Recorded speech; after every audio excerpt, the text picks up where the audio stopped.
How's it going, guys and gals? My name is Beckett and welcome back to another Beckett Reacts video. Today we are back once again with Middle Ground and with sorry. You don't know already now, but we're back with the Jubilee and with Middle Ground. Today's video is an interesting video. Today's title video is it too late? Pro AI versus anti AI. I'm not on either side directly. There are things that I myself do use AI software for, but there are other things that I think the use of AI in said thing is very dangerous. So, for example, the way I use AI is I'm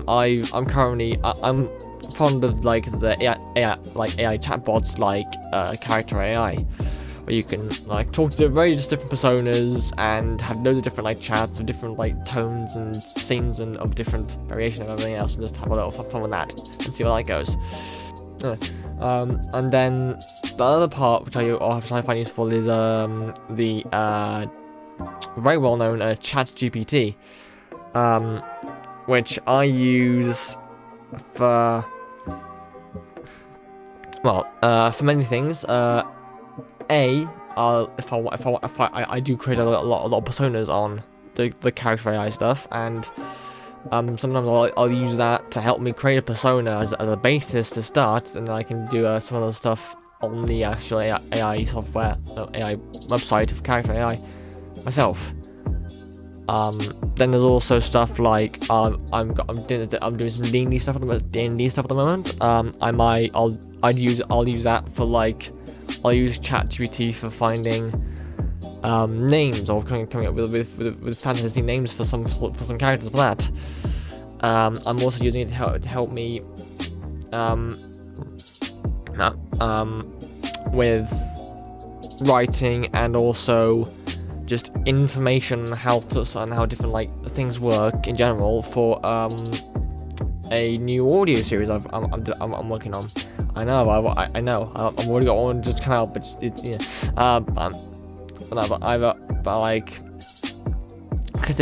what I'm writing is an area that I'm not too familiar with, so I'm using what I know as a basis, but then using ChatGPT to inform me and help go. Okay, I'm not sure how about this area, how does all this work, and then it tells me, and I'm like, okay, then I can do this. So I do use AI products, but and I do find them useful. However, there are also areas that I think AI can be dangerous, and those areas far outweigh the areas in which I think it's useful. So, I mean, where do I start? I mean, there's obviously all the AI art. There's the AI art, like AI generated images. There's AI generated videos. All those apps you get where you can get AI to record your sound and then manipulate your sound to make it work in a song and stuff. All that stuff. It's a very dangerous thing. Not only because with how far AI video especially has come. Since like how it started, like it's close. These days it's close to being almost convincing how real it is. It's like sort of on par with like deepfake stuff, and AI is even helping. It can be used to help perfect that nowadays. So obviously here you have that, and so with that aspect, it's dangerous because obviously, if someone wanted to, they could use an AI generated deepfake to frame someone, and it could be bloody perfect. And so that person you're framing could be put away forever, and there'd be no way of proving it wrong because it's so well done. Then there's obviously AI art and everything else. So pictures, for example, sites that use AI models to generate images. Now, I will admit I do use one of those sites, but only mainly to create images, like quick turnaround images for either characters on ChatGPT or character images for D&D stuff. But whereas it does have its uses, obviously, the downsides to that is that obviously, like I use it because I use it like that because obviously for the stuff I do, it's a bit pointless for me. It's what it is.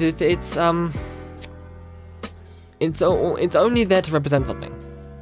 It's not like I'm asking someone to like, I'm not using them for like any proper display or anything, not for branding or anything. Literally just as a little image to go, hey, here's a character I've made and here's what they might look like.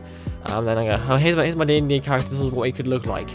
I'm not using it for any sort of public or whatever use, and so in that respect, obviously it can be damaging to a lot of artistic creators, especially on par with music stuff, and it's been mentioned before how it's been like mentioned before how a lot of artists are suffering with lack of work because people are opting for AI programs instead of actual artists. So there are pros and cons to it, and I'm not on either side directly, but this will still be interesting to see either way. So ramble over. Let's have a look what these people have to say now. Explore social and controversial issues through both sides. Today I'll be moderating the middle ground episode of Pro AI versus Anti AI. We'll be talking about the potential risks, rewards, and fears surrounding the use of AI in our daily lives. The first prompt is, the media has wrongly portrayed AI as a threat. No. No, they have not. Clearly anyone who... Okay, there's no way I can... Okay.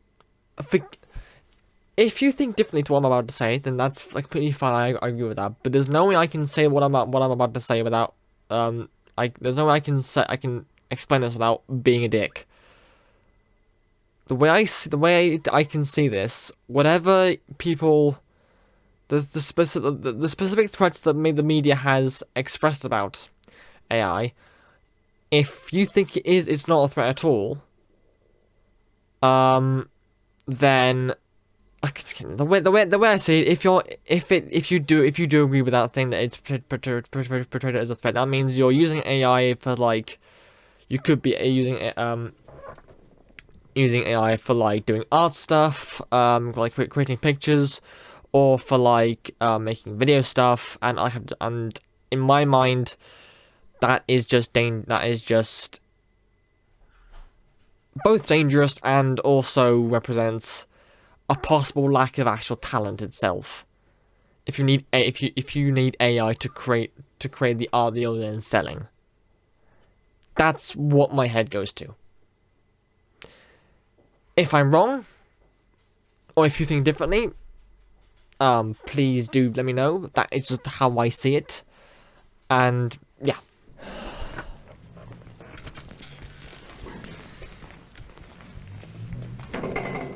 So the thing is, the media is portraying this whole Terminator situation where it just kills us in that sense. I think the bigger issues are all the alignment problem where the robot does override a kill switch, but then I'm also seeing it as used as a tool in military warfare. So I think it's that's the actual threat, but the current picture that a lot of media and Hollywood will portray it as these Terminator situations. Totally.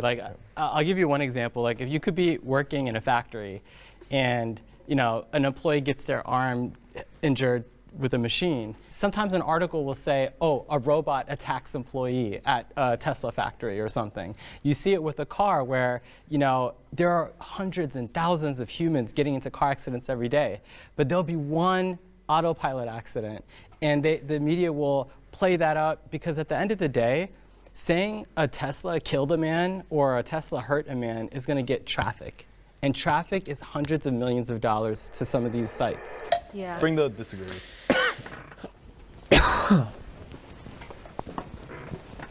I think the Terminator movie is a gift, because the Terminator movie, when you see Arnold Schwarzenegger with a gun taking down a whole city's police force, that gives us some intuition that's a lot better than thinking about how you feel when you're typing on your computer. When you type on your computer, you feel like you're the boss and you can take whatever comes at you through that screen. But if you're a buffalo, right, facing the human race and you're going extinct, buffaloes feel like humans are Terminators. That's what it feels like when there's a Terminator species that's competing with you on the planet.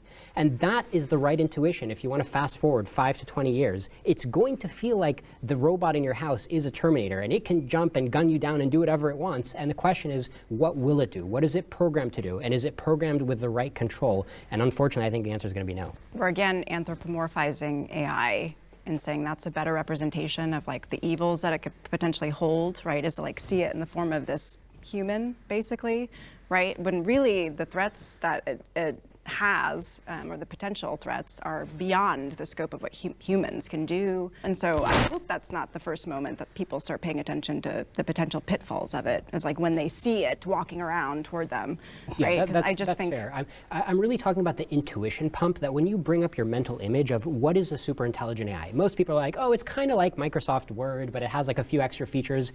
And I want you to start from the mental image of the Terminator, and then make it even more scary from there. I don't think that's true. I think that's what most people think. When they think, oh, scary robots, AI, they think Arnold Schwarzenegger, I'll be back. Like, that's what they think. If that's what they already think, then the media's done a good job. I just think that's done a really reductive job, actually, of really educating people about what the actual impact of AI could be, how it could affect their daily lives, how it could affect the global, the state of things, the economies, all those things. I think, once again, there's a real detriment to people not really understanding what AI is, what the potentials are, the pros and the cons. And I think that Terminator as like a fulcrum is reductive. This idea that there's this monster in your house that walks around and looks like a human is, again, it's extreme. I don't know how many people are scared of their iRobots or Roombas, but again, like just going back to the media, this is the problem. Like nobody's going to talk about how Roomba has helped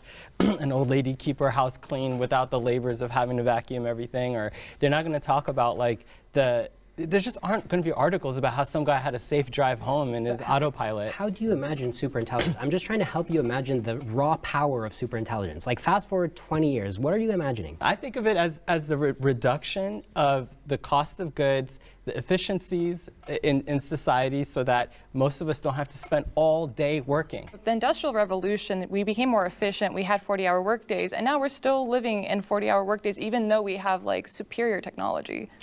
So for that on car, that's another thing like about like technology in general. Like, okay, I'll admit that I like the idea of having of being a lazy ass and having technology that can do some things I could not be asked to do. I like it. It's obviously a nice thought. Due to like our day-to-day lives of having to like get up early for work and stuff, and then due to work being tied to other things, like the idea of being able to relax whilst something a piece of technology that does something that we would rather not do is a nice thought. That being said, though, there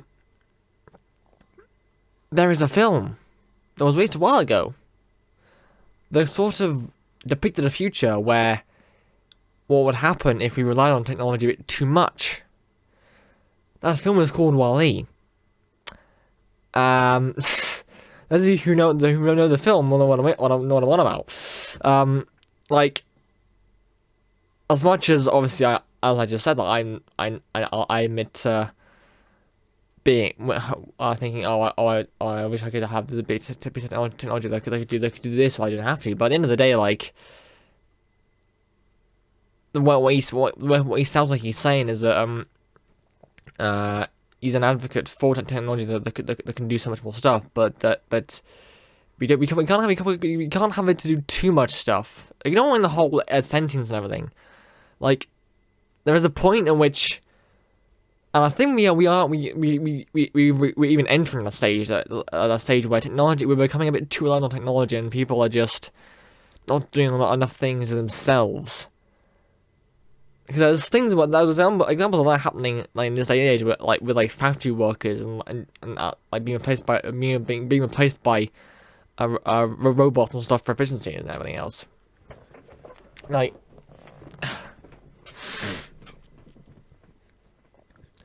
well, because I saw a video, because where we used to have painters that for example painted cars. I saw a video the other day where there's literally a machine with a pool of paint, so a massive tub of it, and a conveyor machine that brought along car frame shells, dipped it into the paint, and just continued along, and that's how they got painted.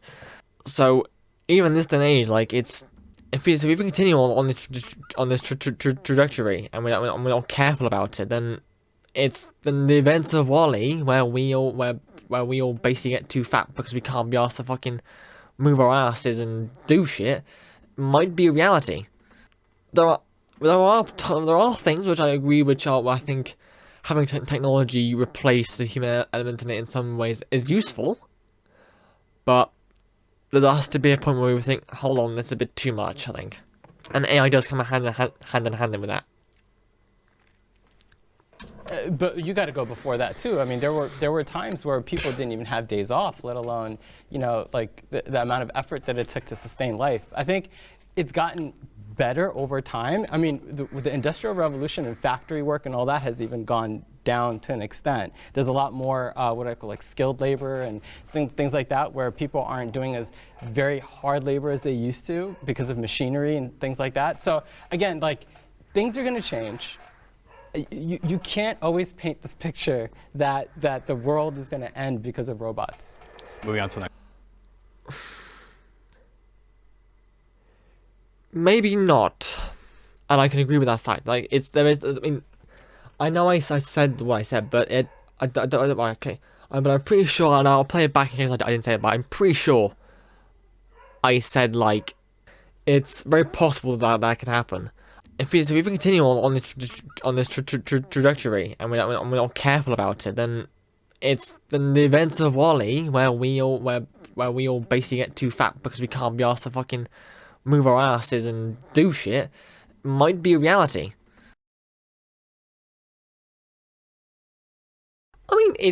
And he's right. There could be the possibility that despite the human race as it is, we do go in this direction, but we're still not. We still make sure we keep our technology and human rule separate, maybe. But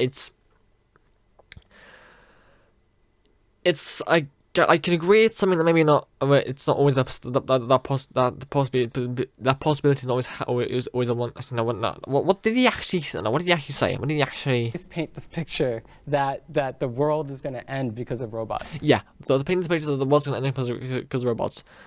Maybe not all the time, but it's something to be wary of, at least. Because if we don't have that in mind, then there's a possibility that we could go in the direction thinking, oh, it'll be fine, technology can do everything for us, we'll just lay down and do fuck all, and then it goes into, for example, the events of WALL-E.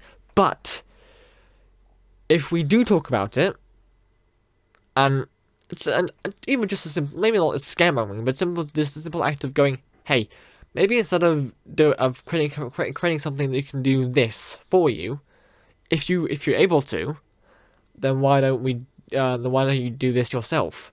I understand that there are certain things where certain disabilities do prevent certain things, and that's the only exception. That has to be probably the only exception in that situation. But for the most part, fair enough. It's saying that it shouldn't be scaremongering, but it should be at least there as a warning to say, hey, let's be cautious here and not make sure we don't go down this path. Moving on to the next point. We asked ChatGPT if it agreed or disagreed with each prompt. Funnily enough, as mentioned previously, oh, actually, I haven't actually read this. Oh, that's interesting. Oh, oh, okay. That's what its response to the first prompt was. Agree. The media often sensationalizes artificial intelligence as a threat, focusing on dystopian scenarios portrayed in movies and speculative articles. While it's essential to consider potential risks associated with artificial intelligence, such as job displacement and ethical concerns, portraying artificial intelligence solely as a threat overlooks its potential benefits and opportunities for positive impact. A more balanced and nuanced portrayal of artificial intelligence in the media would be beneficial for fostering informed discussions and decision-making regarding its development and deployment. This not makes you want to ask go to ChatGPT directly and ask certain questions. I'm curious, but okay.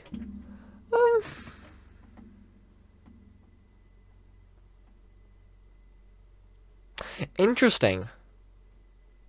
I was not expecting this, but it's an interesting concept. All right, fair enough. I have been personally affected by AI. No. I haven't. But I can... But like I mentioned earlier in the start of the video, I understand the ways in which some people can.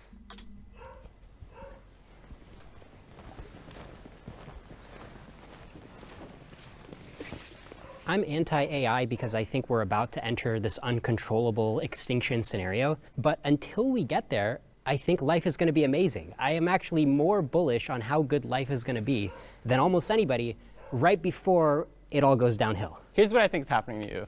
The reality is, the internet, people make money by driving clicks and virality. And I think the sensationalism, the extreme stories are just scaring you, because the reality is AI isn't as like a monster that you think it is. I would disagree with that, because when I had a job as a tech person and there was a lot of layoffs because they were promoting the progression of AI. I also am an actor, and we're now seeing SAG-AFTRA signing I didn't even think about that, but that's another thing. Yeah, there was a whole flipping strike late last year, 2023. That the whole SAG-AFTRA, literally, they were. I mean, among other things, the one I think it was either the main point or one of the main points they actually strikes because they was against the whole use of AI and using and replacing script writers and the actors themselves and just use digital things. And there have been actors that have recently come out saying that for example, Robert Downey Jr. has come out basically saying, if you guys use my likeness in it, my digital likeness through AI for future projects, you will be fucking sued to high heaven. So yeah, I didn't even think of that. Fuck yeah. What was I say about that before that? No. The reality is, AI isn't as like a monster that you think it is. I would disagree. It's not at the moment. I mean, it had its negativities, of course, but it's not at the moment. But that's the problem. It's all well and good saying, oh, it's all fine. Yeah, but it can be used to be this, and it's all fine, and you should focus on that. But no. It's all well and good saying, oh, it has its positives, let's just focus on that. We should focus on negatives, so focus on negatives so we can control them and it doesn't get worse. I mean, that's how I see it. Agree with that, because anyway, when I had a job as a tech person and there was a lot of layoffs because they were promoting the progression of AI. I also am an actor, and we're now seeing SAG-AFTRA signing a deal with the AI agency, which is putting a lot of voice actors and animators at risk of losing a lot of jobs. So right now we're seeing a lot of layoffs and people losing their jobs. In this economy, we're already struggling to stay afloat because rent is rising and our wages aren't rising at the same rate as rent. And so in terms of the progression of AI, we're gonna see a world where essentially who's gonna really benefit from that? Because the people that already can't afford a lot of stuff right now, we're only going to see the people that are CEOs that are going to benefit from these companies that are using AI to replace humans who are becoming obsolete at the end of the day. My father, for example, he lost his job as an Uber driver because of a lot of these autonomous driving out in San Francisco. Oh, as well, yeah. But it's also helped him in some ways where it's helped he started a new flower shop business and it's helped him with marketing, it's helped him with other things. So I think that not only is it going to affect my dad and my family, but it's going to affect a whole ton of other people in other sectors like acting and voice acting in, retail and all the other industries. So I'm a data scientist and a filmmaker. And so I just wrapped post-production on a micro-budget feature film, $60,000 budget, which is basically impossible to do. I don't recommend it. I edited the film. I'm the technical director on the film.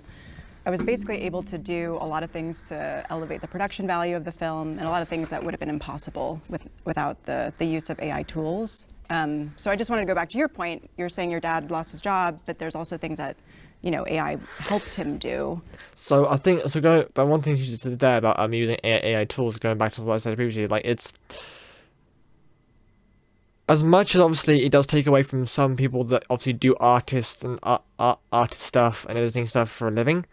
For some people, it is all that can be done. Like for people like me, and for example with the Morningstar stuff, there are things with AI that there are things with the AI that I require to use, because there are certain sites which do it for either very cheap or free. So I get where she's coming from because I've been in similar situations. I think it's always going to be that, right? Like I am a member of SAG-AFTRA, I'm an actor. There's a lot of dangers associated with AI if it's, running rampant, unregulated. There's a lot of unethical uses, but there are ethical uses. If you're not using, data that's scraped or stolen, I can use my own photos and images and create a, 3D sequence or other things, but obviously education's important there, right? Because we need to understand things about what is ethical and what isn't an ethical use of AI. There's stuff that we can use that's gonna fix nuisances in life that's gonna help us. However, I don't think we're seeing the big picture of the people that can be affected by it with their livelihoods, their own lives. There's AI generated images of the Eiffel Tower that was burning and millions fell for it. There's already racial tensions that are currently in the United States. We can use AI to fake videos in the future of people, one race saying something to another race, and we can't even tell what the difference is already right now. So I'm afraid how superintelligence is going to affect the future. I mean, I agree 100%, but I also think AI in some iteration or form has been around for so long, right? Decades. Yeah. So we've been using AI in our phones and our computers without our knowledge for a long time. But we are seeing it on TikTok now because it's becoming more popular. So oh, 100%. I guess all I'm saying is that now that people are aware of it, because we are seeing these really, click-worthy examples of deepfakes and things like that, I'm actually happy because it's going to encourage tech and data and AI literacy, which is really essential. Yeah. I want to add to your point, because the thing about the machine learning models that we've already been using in high applications is that it does train on a lot of historical data because, just needs a ton of data to get these models to be as accurate as possible. And to your point, a lot of this data is racist and sexist. Yes. Mm-hmm. And so the fact that this technology is just able to proliferate at such a crazy rate that we cannot keep up with as humans is why it's such a danger. So I'm going to give you a use case for that, actually, and I 100% agree with you. The Apple Card, when it was first issued to people, they denied women just because historically women would be under their husband's credit. But if we don't let this technology progress, how will we get that new data so that we can eliminate those biases, right? AI is the democratization of everything. It reminds me of when music, now that you can make music in your bedroom and distribute music yourself, you don't have to all go through a studio that gatekeeps, who gets distributed and who gets technology and studio time.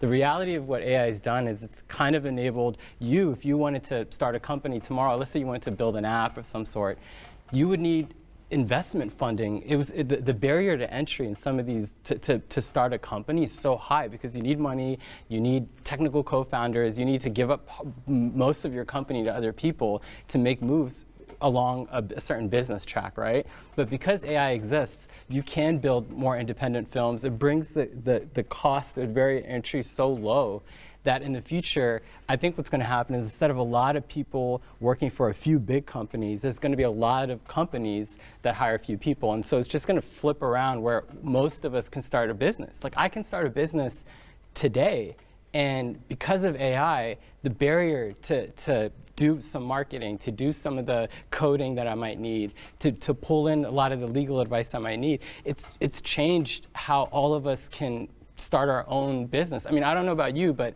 working for someone forever, I don't think is everyone's goal either. I think some people want to go out and start a business or do something. They just have a high barrier to entry for a lot of industries. Hey guys, I'm John. After 4 years, the Radical Empathy podcast is now back. There's a new episode out now, so go give it a listen. It's impossible to stop the growth of AI. Greers, please step Yes.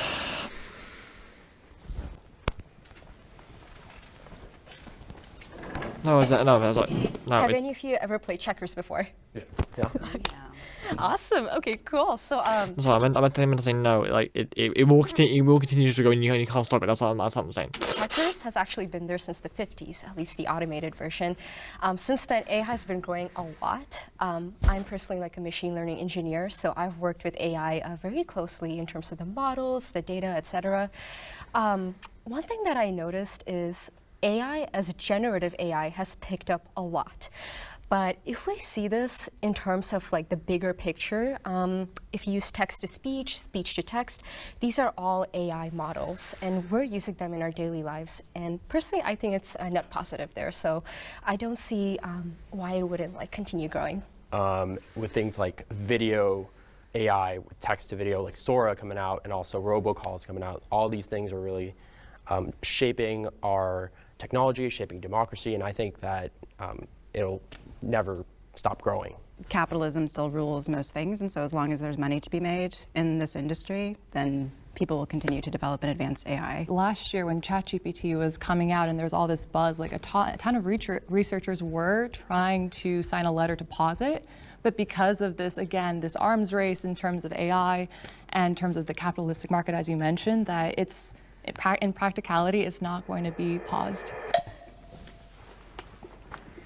So I agree with you guys that AI is hard to stop, and there's a profit motive that'll tend to make it not stop.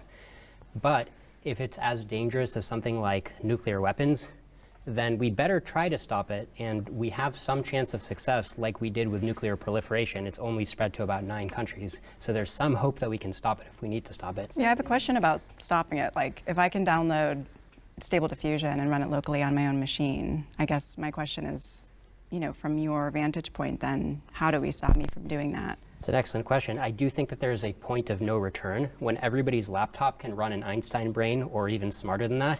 And I think that we have a couple short years where we better do a very serious ban, or else we're going to be faced with uncontrollable, runaway, super intelligent AI. And I think the urgency of this issue is underappreciated. But AI is going to save more lives than it hurts. I mean, it's going to apply in medicine. It's going to apply in the ability for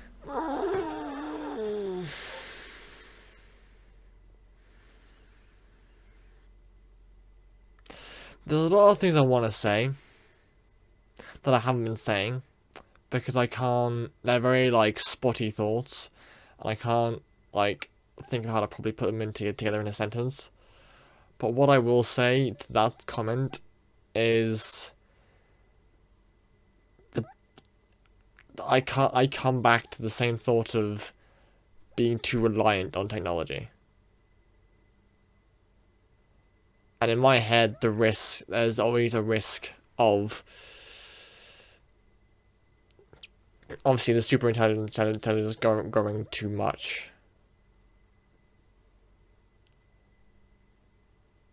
And see what else she says in case of something you're going to say. For people to start businesses more effectively. Education. Education. There's so many other places, but this assumption that I think AI is extremely dangerous, I think comes from just the media sensationalizing it. I think the reality is it's going to help way more people than it could hurt. I strongly agree. You had a visual reaction. Like, I strongly disagree with that because the way like autonomous driving, for example, that research was funded by DARPA, the defense research agency, so that we can use it for autonomous vehicles or tanks in war. And there's so much money being poured, and none of the countries in the world have agreed on stopping or developing this technology. We're already seeing a war being fought with AI. 2021, the assault on Gaza was the first time that it was an AI war, and currently The Israeli military claims that the AI system named the Gospel has helped it to rapidly identify enemy combatants and equipment while reducing civilian casualties. Ongoing situation in Gaza where there is thousands of airstrikes going on since 4 months in.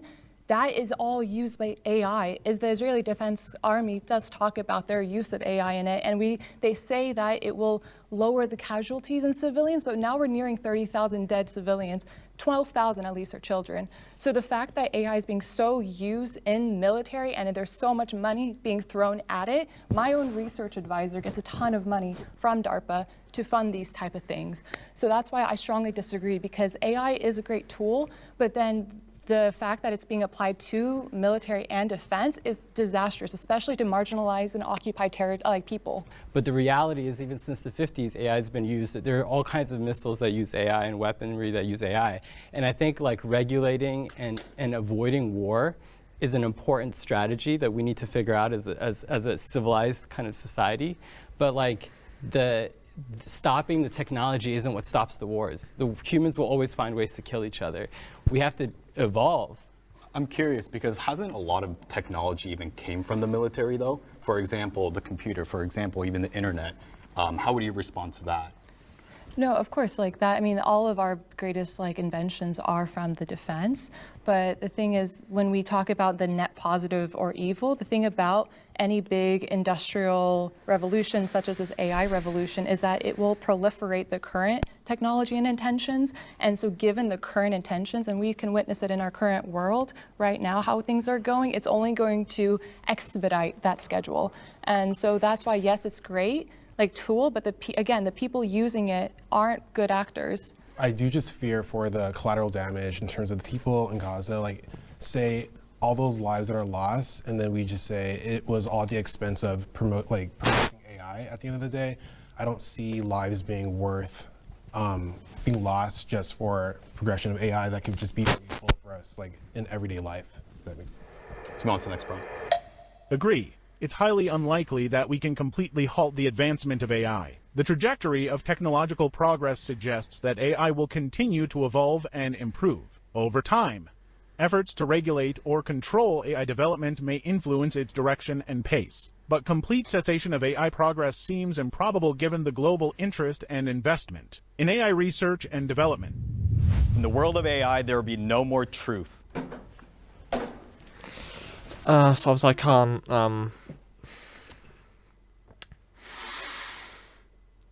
can't respond to that one because obviously it's a Patreon one, but I don't believe so. Like I said earlier, I think it's intentional. It's been touched on here, with how in the space of 4-ish years or however many years it's been since AI first emerged, I remember seeing what the first examples of what AI created videos looked like, and you could tell that they were very clearly fake. And nowadays, they're almost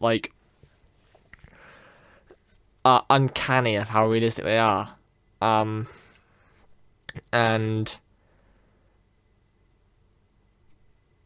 there's already people that faking footage and faking video stuff to cover up crimes and stuff is already a thing. So with the involvement of AI and how good it's gotten, there's a possibility that you could create an absolutely flawless videotape to either to frame someone else for a crime against someone who was innocent, put away. That's yeah. Hi there. Just jumping in here before I continue on watching that video. Just to show you a little example of what I just said, because there is a pretty good example of that. that I'm surprised I didn't mention. Given the fact that what I'm gonna mention is a scene from the exact same show that I referenced in the gun laws video. It's a scene from SWAT, and it basically just explains what I just said, but in a more visual way. So, have a look. I've already downloaded the video. It's definitely a deepfake. Phony media that uses artificial intelligence to study photos and videos of a person and then creates a new video of that person doing something they've never done before. How can you tell this is a deepfake? And then when in doubt, look at the eyes. AI hasn't quite mastered replicating blinking yet, just doesn't get it. This video, however, is incredibly tight. Deepfakes are generated frame by frame. If you slow them down enough, you can catch a funky one. My pops always told me to only believe what you can see with your own eyes. Now we can't even do that. Tech's only getting better. Pretty soon even I won't be able to tell the difference. Good luck prosecuting someone with video evidence in a few years. AI will lead to more disparity in wealth.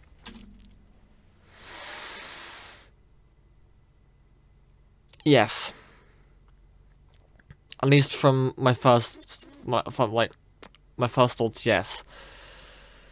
Because obviously it'll, well, it's a hand-in-hand thing. It'll make resources certain, making AI will be able to there will be AI generated systems that will be able to do certain things.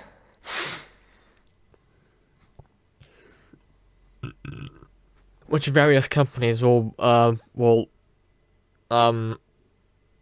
prefer to spend money on that one resource as opposed to spending money on a whole workforce, and it'll make things so they'll fire the workforce,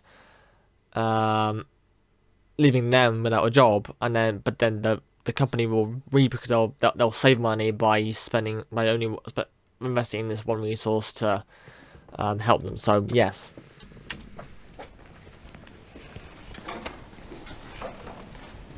I make music personally, and without AI and like online platforms, I would not be able to do that.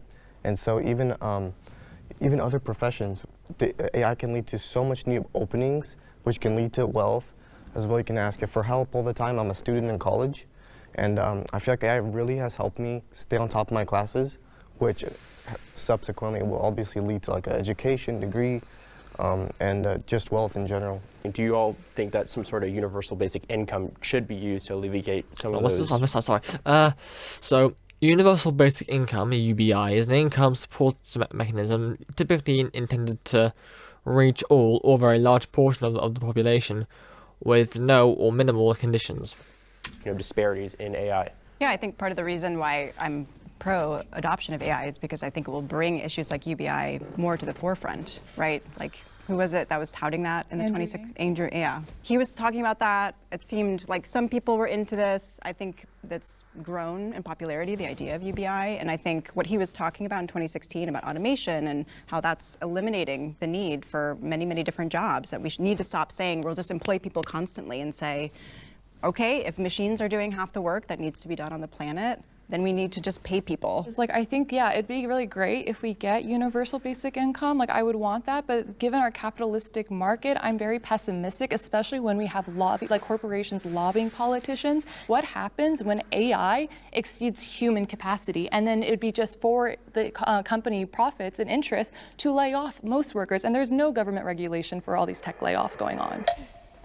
I just want to say it's over for the gatekeepers. And they're going to try to regulate their way into stopping all of this. But the reality is there's a lot of discrepancy in wealth today. And for a long time, it's been that way because the gatekeepers get to choose who gets invested in, what communities, what race, what groups get investment. And right now, what's slowly happening is almost anybody can, with very little investment, do certain things like start businesses and create new opportunities for wealth that were never possible before. But I would counter, like, your idea is like, it's just, wealth disparity has been a thing. But the first, like, huge gap in wealth disparity in our country is the Industrial Revolution, for example, where now we're getting a huge peak in efficiency. So then what's going to stop this trend for like continuing to grow with the AI revolution? And to counter your point, these companies are actually doubling down in profits. The billionaires are doubling down in their like net incomes. The reality at the end of the day is we're in this weird spot between the old way of doing things and the new way, where there's more independent, kind of smaller businesses that we're all able to start, versus the old world where we all grew up expecting to work for the big factory or the one big, the 5 big software companies or whatever they are. There's a shift in society and how we're going to sustain ourselves, and it's hard and it's weird. Even universal basic income, a lot of people I'm sure in the comments are going to be like, that's weird, because it's weird for today's situation. But how are we going to sustain ourselves without the money? Like, you guys keep saying that they're going to open up new jobs. What are those jobs going to be? I feel like we can easily just say, oh, there's going to be new jobs. Oh, AI is going to bring a lot of like opportunities. But what are those opportunities? I mean, you think 100 years ago, somebody who like worked with horses could imagine the kind of jobs that we have today, 100 years later? Like, the problem is we are in it. And it's going to be hard for us to imagine 50, 100 years down the road, the thing that people at that time are doing. A social influencer 30 years ago would have been a silly thing to say that somebody does for a living. That's true, but that was developed by humans, though. So we're using like phones in order to become social influencers. With more AI, humans are becoming more lazy. And so how are you going to put all That's subjective. I think humans are going to have more time to be more creative and do other things. Well, we're relying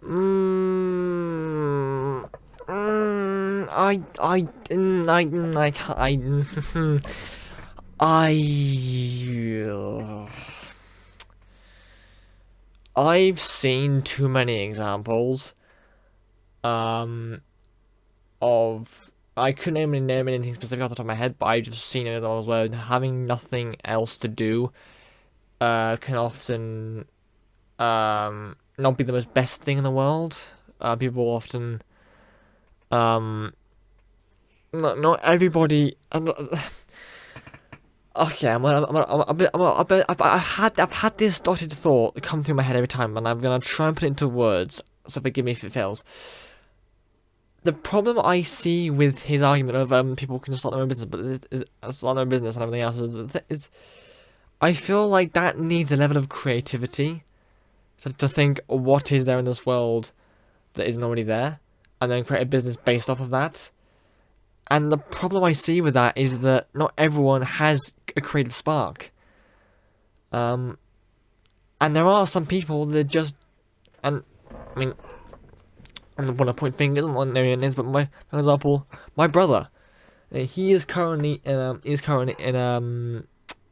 works as an invoice. So he like, I can't remember what like that, but he works as like he sorts through invoices and stuff, and as his work and stuff. Is it what he wanted to do? No. Does he enjoy what he does? Yeah, he does. But he's never known what he actually wants to do with his life. I mean, he's happy where he is now, but like before, he's always struggled to find a job and to find place to work. He's never known what he wants to do with his life. He's never known. And there are a lot. I feel like there are a lot more people like that than there are that know what they want and have a creative thing of what they could do to make money in this world, and that would then leave a portion of the population with no sort of way to create an income in that regard. I get what he's saying, and for a lot of people, yes, that's true. There are probably more imagine more entrepreneurs and more people that want to create business and lead their own sort of lives and that sort of stuff. But that's not the same for everyone. Some people, in some cases, need menial jobs because they either they don't have the ability to do anything else, or they don't have the interest to do anything else. So it's the only thing they've got. The shift to media and content creation and artistry and creativity has already been, massive over the past few years. Okay, what do you think is the mental skill that human brains can do that AI will never do, even if you extrapolate forward 10 or 20 or 50 years? What do you think is our sustainable advantage? We have emotions. We care. So you think emotions are going to give us an economic role, and AI will never have emotions, and because of that, humans can get paid? Well, another thing is I feel like AI is as good as what's already out there, so people are always going to be more creative. I think that's kind of like a counter to that. But what if AI No. gets better? Like, it's obviously getting more creative over time, right? Like, the latest AI is more creative than it was a few years ago. By any chance, have you followed, Sam Altman, by any chance, OpenAI? Yes. Have you followed the reason why he was actually, ousted from the board for a short while and then came back in? Yeah. It was actually, to your point, because of the idea of AGI. Could you explain what AGI is? I'm not familiar with that. Artificial General Intelligence, AGI. AI systems that are generally smarter than humans. Artificial general intelligence, I want to say, if I remember correctly. It's basically AI that can perform any human skill. So any skill of, let's say, the average human or even the best human, if it can go head-to-head against the AI and a single AI can win in every contest, at that point, we fully achieved artificial general intelligence. And a lot of experts are estimating 5 to 20 years until that AGI point.